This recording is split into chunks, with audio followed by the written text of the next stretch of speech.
Hello, this is Dawn from EOS Design Studio. Today I'm going to do a quick video on how to attach a clasp to a necklace or a bracelet using the crimping method. And I'm going to show you two different methods, one using a flat crimp method and the other where you use a crimping plier and round your bead. And I'll explain along the way what materials you need for each method. So for both methods, of course, you need your beads. I've already strung my beads temporarily on this cording.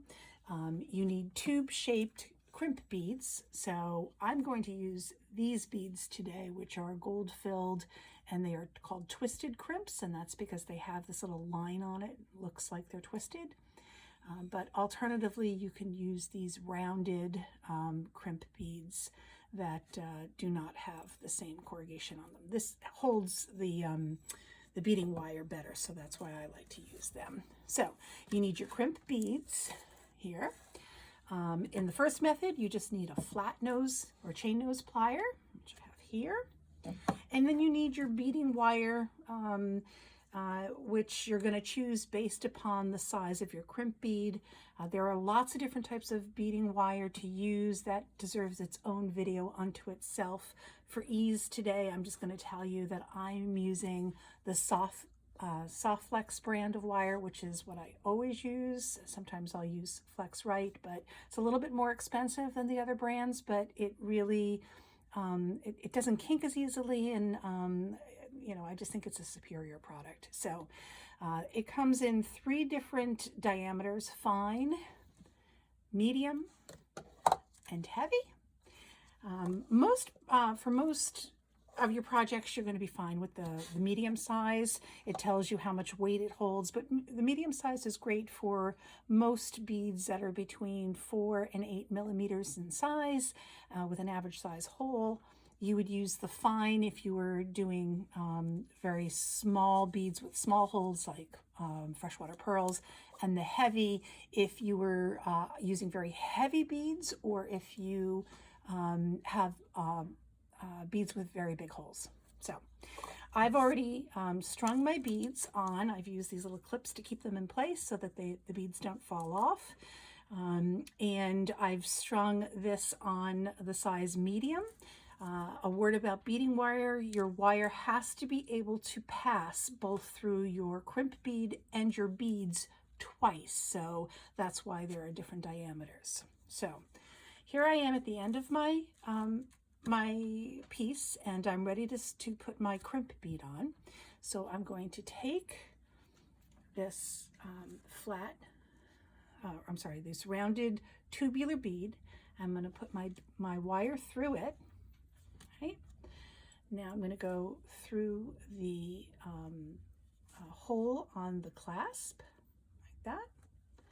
Then I'm going to go back through the crimp bead. So you can see that wire passes easily through, but it fills the hole. And then I'm going to go through a couple of beads as well. I'm going to go through maybe 1, 2, 3. Okay, so that's good. A couple of beads you're going to double through, and that just makes it stronger in the end. You're going to leave a little bit of space between the crimp bead and the clasp. You don't want to have it butt right against it, because it can the wear and tear may cause it to fray. Then you're going to take your chain nose plier, and you're going to put the bead between the jaws of that plier. And you're just going to press really firmly, not so hard that you break the bead, but pretty firmly. And it flattens just like that. Okay. And then you're going to cut your excess cording using a wire cutter. I forgot to mention that tool. You need that too. If you don't have a wire cutter, you can use a toenail clipper. Okay. All right. So I've done that end. And now I would do the exact same thing on the other end and attach my my ring, but because I'm going to show you 2 different methods, I'm going to use the other method on the other side, which is to use a rounded bead. I know these are silver and my piece is gold, but I'm doing this only for purposes of demonstrating. So on this one, I need my rounded crimp bead, my tubular bead, and I'm going to need a crimping plier.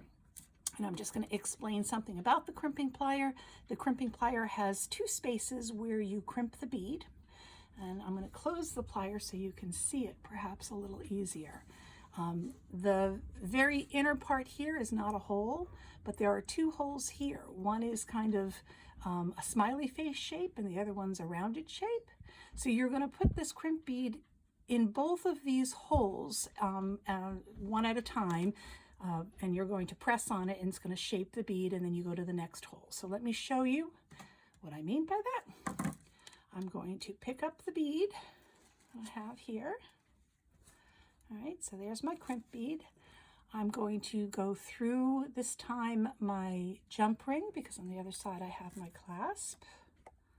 All right, and then I'm going to go back through both this bead, or the crimp bead, and a couple of beads, and then I'm going to pull the tail so that I chase the wire and get all of the excess space out of there, because I don't want a big space between my clasp where there's no beads.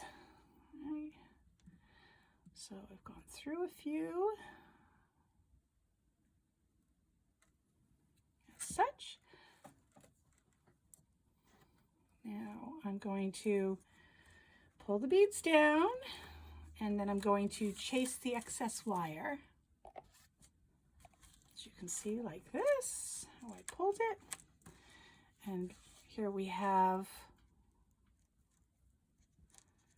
just keep on chasing it to get out that excess wire. I don't want a big space. See how I want just a little loop there? So now I'm going to pick up my crimping plier, and I'm going to go into the first hole, which is the smiley face hole. Put my crimp bead in that little smiley faced hole, and then I'm going to press really firmly. Okay?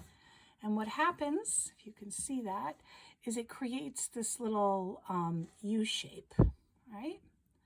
So then I'm going to take that U shape with the legs facing upwards. I'm going to put it in the jaws of the second spot to crimp, which is this one right here. And now I'm going to press firmly, and what that does is it takes the U shape and closes it up into a circle. So you can see there's a tubular shape right there. Now I'm going to take my wire cutters and cut that off.